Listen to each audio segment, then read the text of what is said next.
I have here a roll of Scotch tape. I'm not sure it's really the Scotch brand, but I'm going to take 2 pieces of tape off of the roll, and then I'm going to bring those pieces of tape together.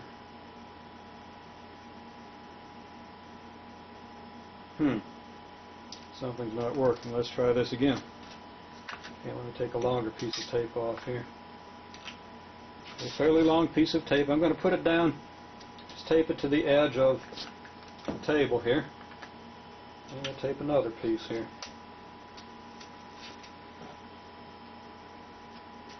I'll take the 2 pieces apart. And now, you see the 2 pieces. And we see how the 2 pieces are repelling one another. The other pieces were just a little too stiff. It repelled each other. They repelled each other right into my hand and stuck to me.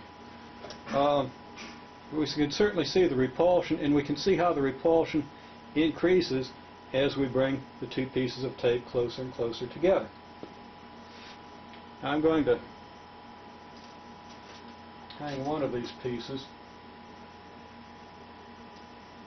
right here, and hopefully might be a little hard to see it. Let's tilt things over this way a little bit. Maybe it'll become a little more visible. Since we can see it here. And again, if I hold this piece, it's going to chase the other one away, right? And hopefully you can see that clearly. We don't have a lot of contrast in the picture here.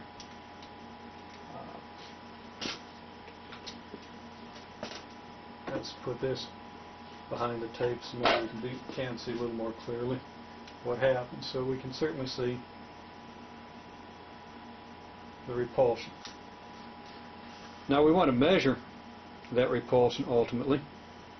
I'm going to take this piece of tape. I'm just going to lay it down here,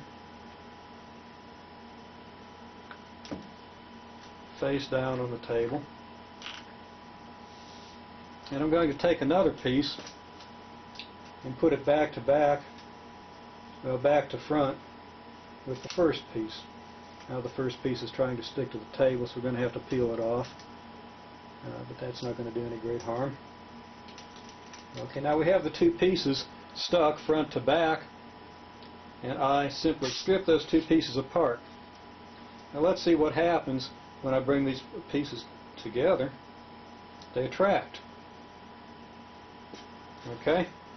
Now let's see what they do with this one. Let's see. Now this one attracts. This one seems to repel the other piece. So that's an experiment that you want to do.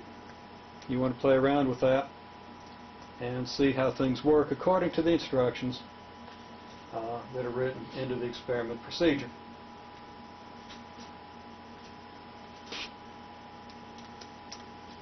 Now what we would like to do is come up with some numbers here. Quantify this phenomenon. In order to do that, in your kit you've got 2 pieces of tape. They're already taped back to back. They've got some tabs on the ends. But you can very easily simply strip these pieces apart, and we can see that they certainly do attract one another. Okay? Now, on one end of each tab, or on the tab on one end of each piece of tape, we have a hole through which we can insert an aluminum hook. And then we can hang this tab, or this tape, from a thread. And let's see if we can see what we've got here. Gee, we don't have anything because the tape slipped off of the thing that's supporting it. Took the thread that was supporting it along. Okay, we can see this piece of tape. Now let me see if I can locate and rescue the other.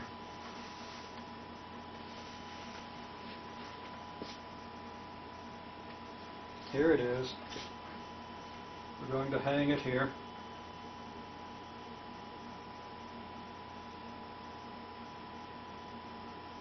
And hopefully this time it won't go anyplace. So we can see the two pieces of tape. They're weighted down. This thing's a little bit irregular, and I'm going to have to do something to fix that with the one that I sent you. In any case, as we move these together, you see that they do tend to attract each other.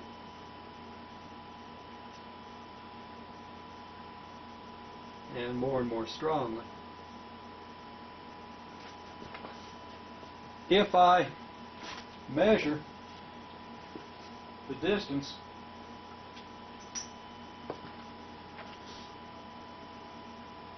between the threads down here, I get about 4 3/8 inches.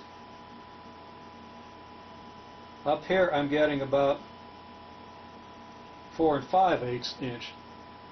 Okay? So let's move back a little bit. You can see that I've got a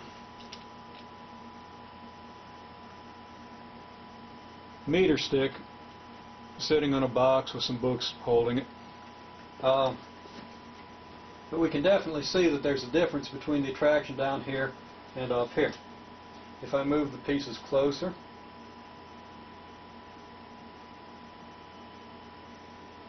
these strings are going to become even less parallel. I've got 4 and actually 3 7/8 inches here, and a little over 4 inches up here.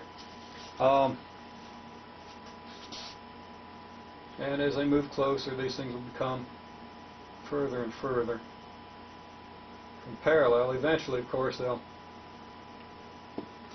attract each other so strongly that they'll come together. But here we have just a little over 3 inches. Up at the top we have almost 4 inches. Of course we would measure in centimeters, but I'm using inches here just so you can see the scale, hopefully.